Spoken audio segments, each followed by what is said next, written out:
level up. And he never asked for any credit for that. I mean, he is the reason that Trump got elected, but I never heard him ever say that. You know, this is in our business. You know, you've got everybody always wants credit for everything. Yeah, I think I was actually the first person to tell you that. Yeah, well, for Charlie to have that level of influence, but to never play that. In fact, he did the opposite. He would deflect credit. He would give it to other people. Well, you're the perfect example for that, because you had that incredible documentary, What is a Woman? And the question, Charlie took it and ran with it in such an amazing way, and he would always be like, I got to give credit to Matt Walsh. Like, he would go out of his way, and I know he messaged you privately a lot saying, like, oh, you're doing amazing, this was so good, or whatever. But, you know, he gave you a lot of credit for that. And I think I saw you at the inauguration at some event, I remember, and I made it a point being like, I want you to know, he really, like, respects the heck out of you. And yeah, well, he gave me far too much credit. Is one of the few times I disagreed with him is when he would do that. But I do remember I mentioned it on air a couple days ago that after the election that Charlie made a point.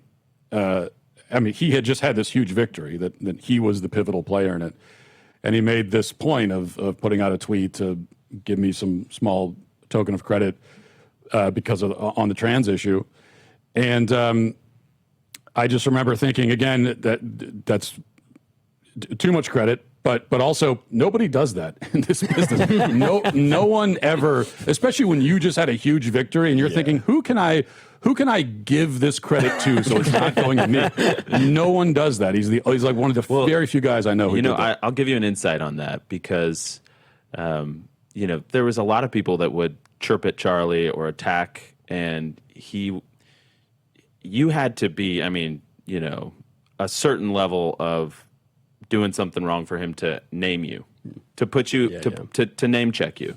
And that was usually like, oh, you're, you know, trying to, you know, come at Pete Hegseth, and he's our boy. So if you're coming in the way of Pete, then there might be a point. But other than very, very specific instances, and I had a really long conversation with Charlie about this, and he was talking about sort of how the Greeks sort of had a hierarchy of virtues, but not just that, it was like roles. And he put being an entertainer, no offense to you guys, because I think you guys are all much more than that, but he put being an entertainer, and I think the Greeks did too, like the actors and all that stuff, really low. With criminals and prostitutes usually. Right? Yeah, it was really low on their list. Yeah. What they put high was being a philosopher, was being a theologian, was being a statesman. And I remember Charlie very clearly saying, our job is to keep the coalition together. Yeah. Our job is to be these three. He's like, a lot of people can do that. He's like, we have to do this.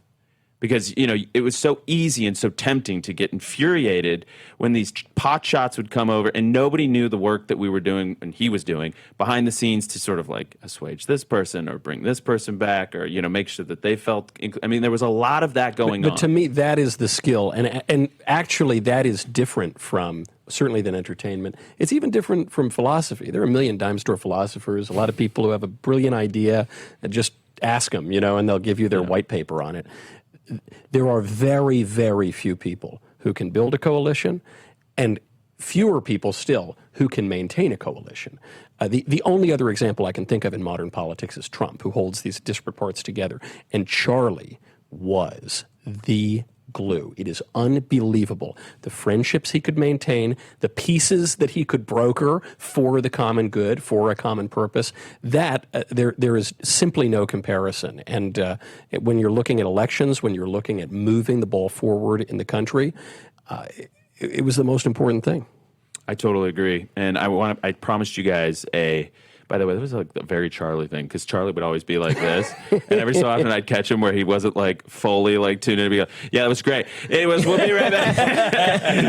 And by the way, you know that's real. He answered all of his audience questions. Did he actually answer all of them? No, I'm sorry, did he actually read all the questions? Yeah. He did. That's I'm not even kidding. He read them because I saw That's them going unbelievable. ding, ding, the read unread. Anyways, I promise you guys a quick break. We'll be right back when radio starts. So more with Michael Knowles, Matt Walsh, Ben Shapiro, honoring our friend Charlie Kirk.